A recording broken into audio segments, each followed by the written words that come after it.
ಈಗಾಗಲೇ ರಾಹುಲ್ ಗಾಂಧಿಯವರು ಮತ್ತು ಮಲ್ಲಿಕಾರ್ಜುನ ಖರ್ಗೆ ಅವರು ರಾಷ್ಟ್ರ ರಾಜಕಾರಣದ ಬಗ್ಗೆ,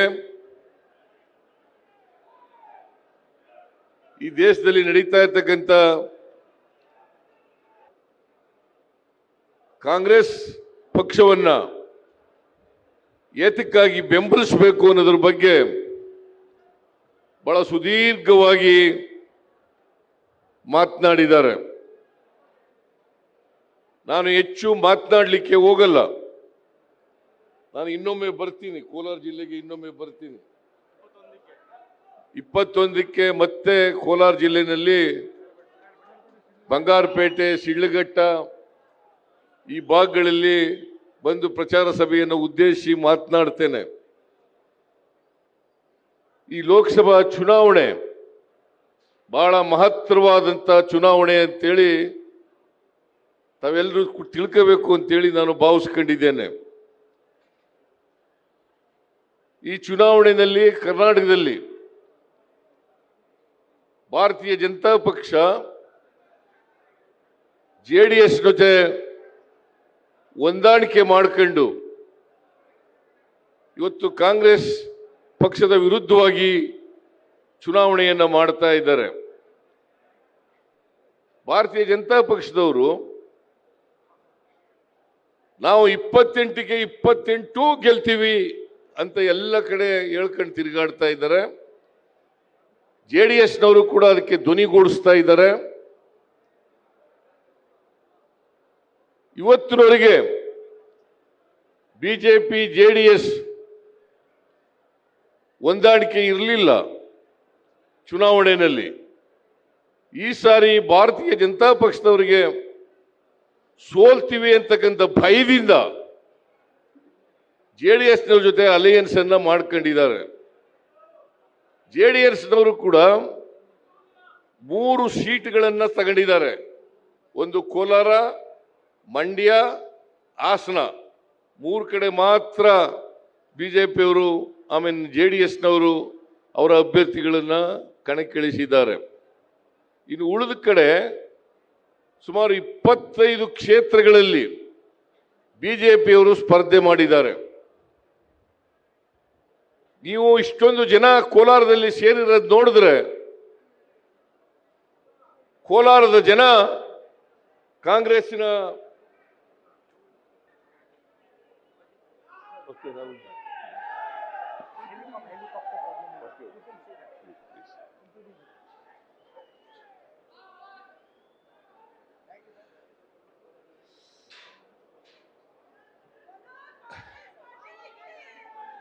ರಾಹುಲ್ ಗಾಂಧಿಯವರು ಡೆಲ್ಲಿಗೆ ಹೋಗ್ಬೇಕಾಗಿರೋದ್ರಿಂದ ಅಲ್ಲಿ ಬಹಳ ಮುಖ್ಯವಾದಂಥ ಕೆಲಸ ಇರೋದ್ರಿಂದ ಹೆಲಿಕಾಪ್ಟರ್ ಹೋಗ್ಬೇಕಾಗುತ್ತೆ 6 ಗಂಟೆ ಒಳಗಡೆ. ಅದಕ್ಕೋಸ್ಕರ ಖರ್ಗೆಯವರು ಮತ್ತು ರಾಹುಲ್ ಗಾಂಧಿಯವರು ವೇದಿಕೆಯನ್ನು ಬಿಟ್ಟಿದ್ದಾರೆ. ನೀವೆಲ್ಲರೂ ಕೂಡ ಕಾಂಗ್ರೆಸ್ ಪಕ್ಷಕ್ಕೆ ಬೆಂಬಲವನ್ನು ವ್ಯಕ್ತ ಮಾಡಲಿಕ್ಕೆ, ಕಾಂಗ್ರೆಸ್ನ ಅಭ್ಯರ್ಥಿಗೆ ಆಶೀರ್ವಾದ ಮಾಡಲಿಕ್ಕೆ ಇಷ್ಟೊಂದು ದೊಡ್ಡ ಸಂಖ್ಯೆಯಲ್ಲಿ ಸೇರಿದ್ದೀರಿ ಅಂತಕ್ಕಂಥದ್ದನ್ನ ನಾನು ಅರ್ಥ ಮಾಡ್ಕೊಳ್ತೀನಿ. ನನಗನ್ಸುತ್ತೆ ನಿಮ್ಮ ಉತ್ಸಾಹವನ್ನು ನೋಡಿದಾಗ, ಇಷ್ಟೊಂದು ದೊಡ್ಡ ಸಂಖ್ಯೆಯಲ್ಲಿ ಸೇರಿರೋದನ್ನು ನೋಡಿದಾಗ ನಮ್ಮ ಕಾಂಗ್ರೆಸ್ಸಿನ ಅಭ್ಯರ್ಥಿ 100ಕ್ಕೆ 100 ಗೆಲ್ತಾರೆ ಅಂತಕ್ಕಂಥ ವಿಶ್ವಾಸ ನನಗೆ ಬಂದಿದೆ. 100ಕ್ಕೆ 100 ವಿಶ್ವಾಸ ನನಗೆ ಬಂದಿದೆ.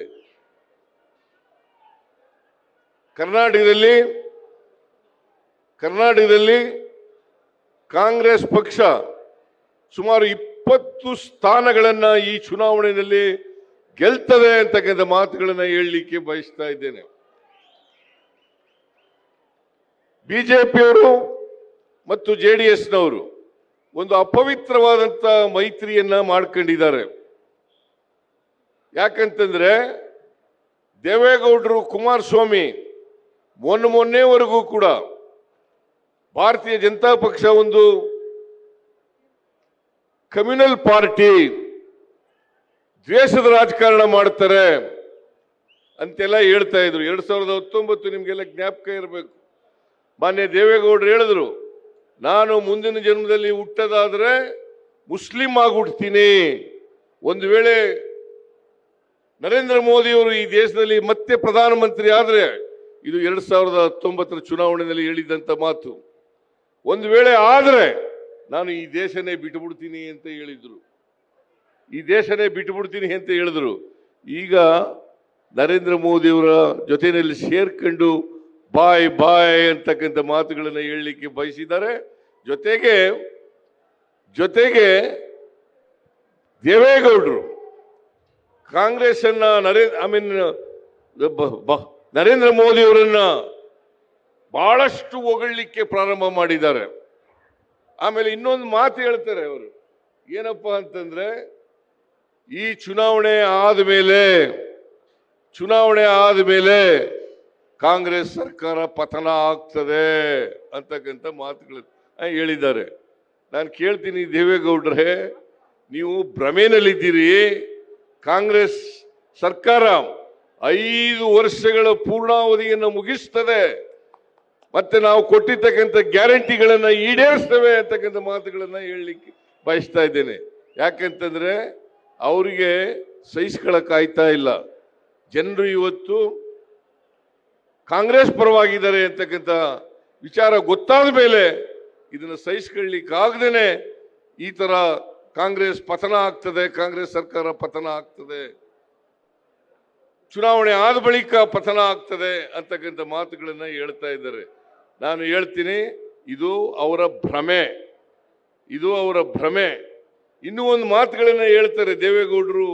ಬಹಳ ಇತ್ತೀಚಿನ ದಿನಗಳಲ್ಲಿ ಬಹಳ ಕೋಪಿಸ್ಕೊಳ್ತಾರೆ. ನಾನು ಹೇಳಿದೆ, ದೇವೇಗೌಡ್ರೆ, ನೀವು ಕಮ್ಯುನಲ್ ಪಾರ್ಟಿ ಜೊತೆ ಹೋಗಿದ್ದೀರಲ್ರಿ, ನೀವು ಜನತಾದಳ ಸೆಕ್ಯುಲರ್ ಅಂತ ಹೆಸರಿಟ್ಕೊಂಡಿದ್ದೀರಿ. ಆ ಜನತಾದಳ ಸೆಕ್ಯುಲರ್ ಅನ್ನೋ ಪದಕ್ಕೇನೆ ಅವಮಾನ ಆಗ್ತದೆ. ಅದನ್ನ ತೆಗೆದಾಕ್ಬಿಟ್ರಿ, ಸೆಕ್ಯುಲರ್ ಅನ್ನೋ ಪದನ ತೆಗೆದಾಕ್ಬಿಟ್ಟು ಬರೀ ಜನತಾದಳ ಅಂತ ಇಟ್ಕೊಳ್ರಿ ಅಂತ ಹೇಳಿದೆ. ಅದಕ್ಕೆ ದೇವೇಗೌಡರು ಏನ್ ಹೇಳ್ತಾರೆ, ಸಿದ್ದರಾಮಯ್ಯನಿಗೆ ಗರ್ವ ಬಂದಿದೆ, ಸಿದ್ದರಾಮಯ್ಯನವರ ಗರ್ವ ಭಂಗ ಮಾಡ್ತಕ್ಕಂಥ ಕೆಲಸವನ್ನ ಮಾಡ್ತೇವೆ ಅಂತಕ್ಕಂಥ ಮಾತನ್ನ ಹೇಳಿದ್ದಾರೆ. ನಾನು ಹೇಳ್ತೀನಿ, ದೇವೇಗೌಡರು ಭಾರತೀಯ ಜನತಾ ಪಕ್ಷದವರು ಏನೇ ಹೇಳಿದ್ರು ಕೂಡ ಈ ಸಾರಿ ಕರ್ನಾಟಕದ ಜನ ಕಾಂಗ್ರೆಸ್ ಪಕ್ಷವನ್ನ ಕೈ ಹಿಡಿತಾರೆ, ಆಶೀರ್ವಾದ ಮಾಡ್ತಾರೆ ಅಂತಕ್ಕಂಥ ನಂಬಿಕೆ, ವಿಶ್ವಾಸ ನನಗಿದೆ ಅಂತಕ್ಕಂಥ ಮಾತುಗಳನ್ನ ಹೇಳಲಿಕ್ಕೆ ಬಯಸ್ತಾ ಇದ್ದೇನೆ. ಕಾರಣ ಯಾಕಪ್ಪ ಅಂತಂದ್ರೆ, ಕಾಂಗ್ರೆಸ್ ಪಕ್ಷ ನುಡಿದಂತೆ ನಡೆದಿರ್ತಕ್ಕಂಥ ಪಕ್ಷ, ಯಾವತ್ತೂ ಕೂಡ ಕೊಟ್ಟ ಭರವಸೆಗಳನ್ನ ಸಂಪೂರ್ಣವಾಗಿ ಈಡೇರಿಸ್ತಕ್ಕಂಥ ಪ್ರಾಮಾಣಿಕ ಪ್ರಯತ್ನವನ್ನು ಮಾಡಿರ್ತಕ್ಕಂಥದ್ದು ಕಾಂಗ್ರೆಸ್ ಸರ್ಕಾರ. ನಾನು ಹಿಂದೆ ಮುಖ್ಯಮಂತ್ರಿ ಆಗಿರುವಾಗ 2013ರಿಂದ 2018ರವರೆಗೆ ಮುಖ್ಯಮಂತ್ರಿ ಆಗಿರುವಾಗ ಪಕ್ಷದ ವತಿಯಿಂದ 165 ಭರವಸೆಗಳನ್ನು ಕೊಟ್ಟಿದ್ದು. ಆ 165 ಭರವಸೆಗಳಲ್ಲಿ 158 ಭರವಸೆಗಳನ್ನು ಈಡೇರಿಸ್ತವೆ. ಇದೇ ಬಿಜೆಪಿಯವರು 2018ರಲ್ಲಿ 600 ಭರವಸೆಗಳನ್ನು ಕೊಟ್ಟಿದ್ರು. 600 ಭರವಸೆಗಳಲ್ಲಿ 60 ಭರವಸೆಗಳನ್ನು ಕೂಡ ಈಡೇರಿಸಲಿಕ್ಕೆ ಸಾಧ್ಯ ಆಗಲಿಲ್ಲ. ಅದರಿಂದ ಅವರು ಕೊಟ್ಟ ಮಾತಿನಂತೆ ನಡ್ಕೊಳ್ಳದೆ ಕರ್ನಾಟಕದ ಜನರಿಗೆ ದ್ರೋಹ ಮಾಡಿರ್ತಕ್ಕಂಥ ಪಕ್ಷ ಯಾವುದಾದ್ರೂ ಇದ್ರೆ ಅದು ಭಾರತೀಯ ಜನತಾ ಪಕ್ಷ ಅಂತಕ್ಕಂಥದನ್ನ ಹೇಳಲಿಕ್ಕೆ ಬಯಸ್ತಾ ಇದ್ದೇನೆ. ಮತ್ತೆ ಈ ಬಾರಿನೂ ಕೂಡ 2023ರ ವಿಧಾನಸಭಾ ಚುನಾವಣೆಯಲ್ಲಿ ಅನೇಕ ಭರವಸೆಗಳನ್ನು ಕೊಟ್ಟಿದ್ದು. ನಾನು 2 ಬಜೆಟ್ಗಳನ್ನು ಮುಖ್ಯಮಂತ್ರಿ ಆದ್ಮೇಲೆ ಈ ಸಾರಿ 2 ಬಜೆಟ್ಗಳನ್ನು ಮಂಡಿಸಿದ್ದೇನೆ. ನಾವು ಅಧಿಕಾರಕ್ಕೆ ಬಂದದ್ದು ಮೇ 20ನೇ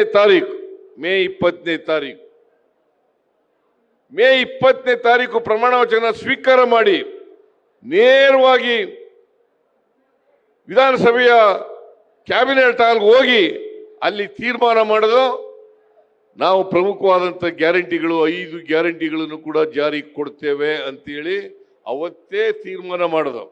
ಇವತ್ತು ಶಕ್ತಿ ಯೋಜನೆ ಕಾರ್ಯಕ್ರಮ ಈ ದೇಶದ ಈ ರಾಜ್ಯದ ಎಲ್ಲ ಹೆಣ್ಮಕ್ಕಳಿಗೆ ಸರ್ಕಾರಿ ಬಸ್ಗಳಲ್ಲಿ ಉಚಿತವಾಗಿ ಪ್ರಯಾಣ ಮಾಡತಕ್ಕಂಥ ಕಾರ್ಯಕ್ರಮವನ್ನ ಜಾರಿಗೆ ಕೊಟ್ಟವು. ಅದು ಜೂನ್ 11ನೇ ತಾರೀಕು. ಮೇ 20ಕ್ಕೆ ನಾವು ಅಧಿಕಾರಕ್ಕೆ ಬಂದೋ, ಜೂನ್ 20ಕ್ಕೆ ನಾವು ಈ ಕಾರ್ಯಕ್ರಮವನ್ನು ಜಾರಿಗೆ ತಗೊಬಂದು, ಅದ್ರ ಜೊತೆಗೆ ಜುಲೈ ತಿಂಗಳಲ್ಲಿ ಅನ್ನಭಾಗ್ಯ ಕಾರ್ಯಕ್ರಮವನ್ನು ಜಾರಿಗೆ ಕೊಟ್ಟು, ಜೊತೆಗೆ ಗೃಹ ಜ್ಯೋತಿ ಕಾರ್ಯಕ್ರಮವನ್ನು ಕೂಡ ಜಾರಿಗೆ ಕೊಟ್ಟು, ಗುಲ್ಬರ್ಗದಲ್ಲಿ ಗೃಹ ಜ್ಯೋತಿ ಕಾರ್ಯಕ್ರಮವನ್ನು ಜಾರಿಗೆ ಕೊಡ್ತಕ್ಕಂಥ ತೀರ್ಮಾನವನ್ನು ಮಾಡಿ ಅವತ್ತು ಕಾರ್ಯಕ್ರಮಕ್ಕೆ ಚಾಲನೆಯನ್ನು ಕೊಟ್ಟು, ಹಾಗೇನೆ ಅನ್ನಭಾಗ್ಯ ಕಾರ್ಯಕ್ರಮ ಜುಲೈ ತಿಂಗಳಲ್ಲೇ ಇದಕ್ಕೂ ಕೂಡ ಚಾಲನೆಯನ್ನು ಕೊಡ್ತಕ್ಕಂಥ ಕೆಲಸವನ್ನು ಮಾಡೋದು. ನಾನು ಮುಖ್ಯಮಂತ್ರಿ ಆಗಿರುವಾಗ ಹಿಂದೆ ಪ್ರತಿ ಕುಟುಂಬಕ್ಕೆ ಕನಿಷ್ಠ 25 kg ಅಕ್ಕಿಯನ್ನು ಕೊಡಬೇಕು ಅಂತೇಳಿ ತೀರ್ಮಾನ ಮಾಡಿದೆ. ಪ್ರತಿಯೊಬ್ಬರಿಗೆ 7 kg ಅಕ್ಕಿ. ಯಾಕಂದ್ರೆ ಕರ್ನಾಟಕದಲ್ಲಿ ಯಾರೂ ಕೂಡ ಹಸಿದು ಮಲಗಬಾರದು, ಕರ್ನಾಟಕ ಹಸಿವು ರಾಜ್ಯ ಆಗಬೇಕು ಅಂತೇಳಿ ಪ್ರತಿಯೊಬ್ಬರಿಗೆ 7 kg ಅಕ್ಕಿಯನ್ನು ಕೊಡ್ತಕ್ಕಂಥ ಕಾರ್ಯಕ್ರಮವನ್ನು ಜಾರಿಗೆ ಕೊಟ್ಟಿದ್ದು. ಆದರೆ ಬಿಜೆಪಿಯವರು ವಾಮ ಮಾರ್ಗದಿಂದ ಅಧಿಕಾರಕ್ಕೆ ಬಂದು ಅದನ್ನ 5 kg ಇಳಿಸಿದ್ರು. ಅನೇಕ ಭಾಗಗಳಲ್ಲಿ ನಾನು ಹೋದಾಗ ನಮಗೆ 5 kg ಸಾಲಲ್ಲ, ಇನ್ನು ಹೆಚ್ಚು ಅಕ್ಕಿ ಕೊಡಬೇಕು ಅಂತಕ್ಕಂಥ ಮನವಿಗಳನ್ನು ಮಾಡಿದ್ರು. ಅದಕ್ಕೋಸ್ಕರ ನಾವು 5 kg ಜೊತೆಗೆ ಇನ್ನ 5 kg ಅಕ್ಕಿಯನ್ನು ಕೊಡ್ತೇವೆ ಅಂತಕ್ಕಂಥ ಮಾತುಗಳನ್ನು ಹೇಳಿದ್ದೆ. ಅದಕ್ಕೋಸ್ಕರ ಕೆ ಎಚ್ ಮುನಿಯಪ್ಪನವರು ಆಹಾರ ಸಚಿವರು, ಅವರು ಬಹಳ ಪ್ರಯತ್ನಗಳನ್ನು ಮಾಡಿದ್ರು. ಕೇಂದ್ರ ಸರ್ಕಾರ ಮೊದಲು ನಮಗೆ ಅಕ್ಕಿ ಕೊಡ್ತೀವಿ ಅಂತ ಒಪ್ಕೊಂಡಿದ್ರು, ಆಮೇಲೆ ಕೊಡಲ್ಲ ಅಂತ ಹೇಳಿದ್ರು. ಕೆ ಎಚ್ ಮುನಿಯಪ್ಪನವರು ಡೆಲ್ಲಿಗೆ ಹೋಗಿ ಕೇಂದ್ರದ ಆಹಾರ ಮಂತ್ರಿಯನ್ನ ಭೇಟಿ ಮಾಡಿ ನಮಗೆ ಅಕ್ಕಿ ಕೊಡ್ರಿ, ನಾವು ಮಾತು ಕೊಟ್ಟಿದ್ದೀವಿ, ಬಡವರಿಗೆ ಇನ್ನ 5 kg ಅಕ್ಕಿ ಕೊಡ್ತೀವಿ ಅಂತ ಹೇಳಿದ್ದೀವಿ ಅಂತ ಹೇಳಿದಾಗ ಕೊಡಕ್ಕಾಗಲ್ಲ ಅಂತ ಹೇಳಿದ್ರು. ಅದರಲ್ಲಿ ರಾಜಕೀಯ ಮಾಡಿ ಕರ್ನಾಟಕದ ಜನರಿಗೆ ದ್ರೋಹ ಮಾಡ್ತಕ್ಕಂಥ ಕೆಲಸವನ್ನು ಮಾಡಿದವರು ಬಿಜೆಪಿಯವರು ಅಂತಕ್ಕಂಥ ಮಾತುಗಳನ್ನು ಹೇಳಲಿಕ್ಕೆ ಬಯಸ್ತಾ ಇದ್ದೇನೆ. ಅದಕ್ಕೆ ನಾವು ಕ್ಯಾಬಿನೆಟ್ ನಲ್ಲಿ ತೀರ್ಮಾನ ಮಾಡೋದು, ಅಕ್ಕಿ ದೊರೆಯದೇ ಹೋದರೆ ಅಕ್ಕಿ ದೊರೆಯುವವರಿಗೆ ಒಬ್ಬರಿಗೆ 170 ರೂಪಾಯಿ ತಿಂಗಳಿಗೆ ಕೊಡ್ತಕ್ಕಂಥ ತೀರ್ಮಾನ ಮಾಡೋದು. ಅದನ್ನು ತೀರ್ಮಾನ ಮಾಡಿ ಜುಲೈ ತಿಂಗಳಿಂದ ಅದನ್ನು ಜಾರಿ ಕೊಡ್ತಕ್ಕಂಥ ಕೆಲಸವನ್ನು ಮಾಡೋದು. ಇವತ್ತು ಗೃಹಲಕ್ಷ್ಮಿ ಕಾರ್ಯಕ್ರಮ 1,17,00,000 ಕುಟುಂಬದ ಮನೆ ಯಜಮಾನಿಯರಿಗೆ 1,17,00,000 ಮನೆ ಯಜಮಾನಿಯರಿಗೆ ತಿಂಗಳಿಗೆ 2,000 ರೂಪಾಯಿ. ಇಲ್ಲಿವರೆಗೆ ಬಡವರಿಗೆ ಇಂಥ ಕಾರ್ಯಕ್ರಮವನ್ನ ದೇಶದಲ್ಲಿ ಎಲ್ಲೂ ಕೂಡ ಕೊಟ್ಟಿರಲಿಲ್ಲ. ನಾವು ಪ್ರತಿ ಸುಮಾರು 1,17,00,000 ಮಹಿಳೆಯರಿಗೆ 2,000 ರೂಪಾಯಿ ತಿಂಗಳಿಗೆ ಕೊಡ್ತಕ್ಕಂಥ ಕಾರ್ಯಕ್ರಮವನ್ನು ಜಾರಿಗೆ ತಂದಿದ್ದೀವಿ. ಗೃಹ ಜ್ಯೋತಿ ಕಾರ್ಯಕ್ರಮದ ಮೂಲಕ 200 ಯೂನಿಟ್ ವರೆಗೆ ಯಾರು ಕೂಡ ಬಿಲ್ ಕಟ್ಟಬೇಕಾಗಿಲ್ಲ, ಉಚಿತವಾದಂಥ ಕರೆಂಟ್ ಅನ್ನ ಕೊಡ್ತಕ್ಕಂಥ ಕೆಲಸವನ್ನು ಮಾಡಿದ್ದೀವಿ. ಹಾಗೇನೆ ಯುವ ನಿಧಿ ಕಾರ್ಯಕ್ರಮ, ಅದನ್ನ ಶಿವಮೊಗ್ಗದಲ್ಲಿ ಅದಕ್ಕೆ ಚಾಲನೆ ಕೊಡ್ತಕ್ಕಂಥ ಕಾರ್ಯಕ್ರಮವನ್ನು ಮಾಡೋದು. ಯಾರು 23-24ರಲ್ಲಿ ಪಾಸ್ ಆಗಿರ್ತಾರೆ, ಅಲ್ಲ 22-23ರಲ್ಲಿ ಪಾಸ್ ಆಗಿರ್ತಾರೆ, 6 ತಿಂಗಳು ಕೆಲಸ ಸಿಕ್ಕಲ್ಲ, ಅವರಿಗೆ 2 ವರ್ಷದವರೆಗೆ ನಿರುದ್ಯೋಗಿ ಪದವೀಧರರಿಗೆ 3,000 ರೂಪಾಯಿ ತಿಂಗಳಿಗೆ, ನಿರುದ್ಯೋಗಿ ಡಿಪ್ಲೊಮಾ ಹೋಲ್ಡರ್ಸ್ಗೆ 1,500 ರೂಪಾಯಿ ತಿಂಗಳಿಗೆ ಕೊಡ್ತಕ್ಕಂಥ ಕಾರ್ಯಕ್ರಮವನ್ನು ಜಾರಿಗೆ ತಂದಿದ್ದೀವಿ. ಹೀಗೆ ನಾವು 5 ಗ್ಯಾರಂಟಿಗಳನ್ನು ಜಾರಿಗೆ ತಗೊಬಂದಿದ್ದೀವಿ. ಈ 5 ಗ್ಯಾರಂಟಿಗಳ ಜೊತೆಗೆ 82 ಭರವಸೆಗಳನ್ನು ಈಡೇರಿಸತಕ್ಕಂಥ ಪ್ರಯತ್ನವನ್ನು ನಾವು ಮಾಡಿದ್ದೀವಿ. ನಾವು ಮ್ಯಾನಿಫೆಸ್ಟೋನಲ್ಲಿ ಹೇಳಿರ್ತಕ್ಕಂಥ ಎಲ್ಲ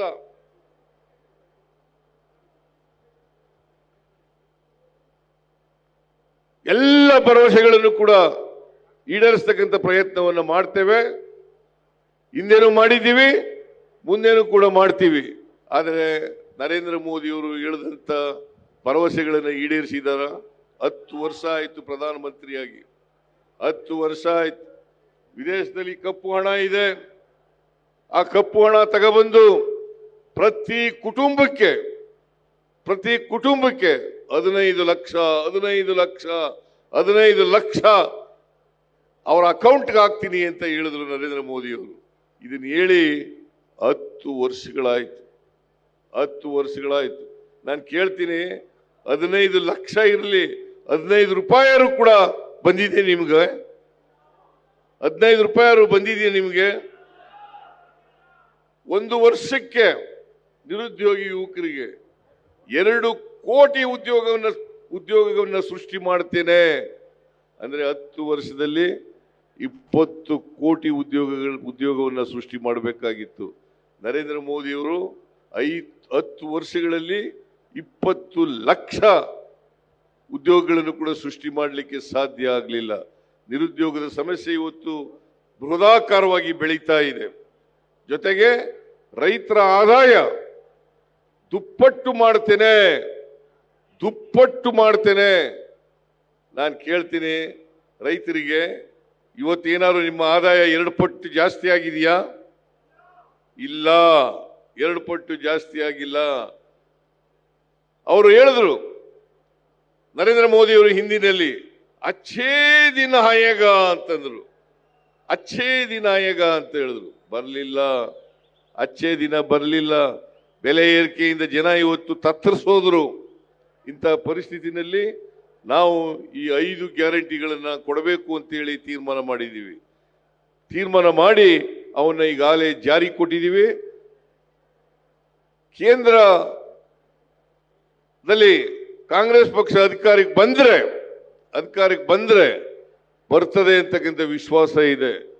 ಬಂದ ಮೇಲೆ 25 ಗ್ಯಾರಂಟಿಗಳನ್ನ ಜಾರಿ ಕೊಡ್ತೀವಿ ಅಂತೇಳಿ ಈಗಾಗಲೇ ಅವರು ನಮ್ಮ ಮಲ್ಲಿಕಾರ್ಜುನ್ ಖರ್ಗೆಯವರು, ರಾಹುಲ್ ಗಾಂಧಿಯವರು ಅವರು ಘೋಷಣೆಯನ್ನು ಮಾಡಿದ್ದಾರೆ. ನನ್ನ ಪ್ರಕಾರ ಕಾಂಗ್ರೆಸ್ ಪಕ್ಷ ಯಾವತ್ತೂ ಆಡದ ಮಾತುಗಳಿಗೆ ತಪ್ಪಲ್ಲ, ಕೊಟ್ಟ ಮಾತಿನಂತೆ ನಡ್ಕುತ್ತದೆ. ಅದಕ್ಕೋಸ್ಕರ ನಾನು ನಿಮ್ಮಲ್ಲಿ ಕೈ ಮುಗಿದು ಪ್ರಾರ್ಥನೆ ಮಾಡ್ತೇನೆ, ಈ ಚುನಾವಣೆಯಲ್ಲಿ ದೇಶ ಉಳಿಬೇಕು, ಸಂವಿಧಾನ ಉಳಿಬೇಕು, ಪ್ರಜಾಪ್ರಭುತ್ವ ಉಳಿಬೇಕು. ಅದು ಉಳಿಬೇಕಾದ್ರೆ ಕಾಂಗ್ರೆಸ್ ಪಕ್ಷ ಮತ್ತೆ ಅಧಿಕಾರಕ್ಕೆ ಬಂದಾಗ ಮಾತ್ರ ಇವೆಲ್ಲ ಉಳಿಲಿಕ್ಕೆ ಸಾಧ್ಯ ಆಗ್ತದೆ. ದಯಮಾಡಿ ಈ ಸಾರಿ ಕೋಲಾರದ ಜನತೆ ನಮ್ಮ ಪಕ್ಷದ ಅಭ್ಯರ್ಥಿಗೆ ತಾವೆಲ್ಲ ಆಶೀರ್ವಾದ ಮಾಡಬೇಕು ಅಂತೇಳಿ ಅತ್ಯಂತ ಕಳಕಳಿಯಿಂದ ಪ್ರಾರ್ಥನೆಯನ್ನು ಮಾಡಿ ನನ್ನ ಮಾತನ್ನು ಮುಗಿಸ್ತೇನೆ. ಜೈ ಹಿಂದ್, ಜೈ ಕರ್ನಾಟಕ. ನ್ಯೂಸ್ ಫಸ್ಟ್ ನಿರ್ಭೀತಿಯಿಂದ ನಿಮ್ಮ ಪರವಾಗಿ.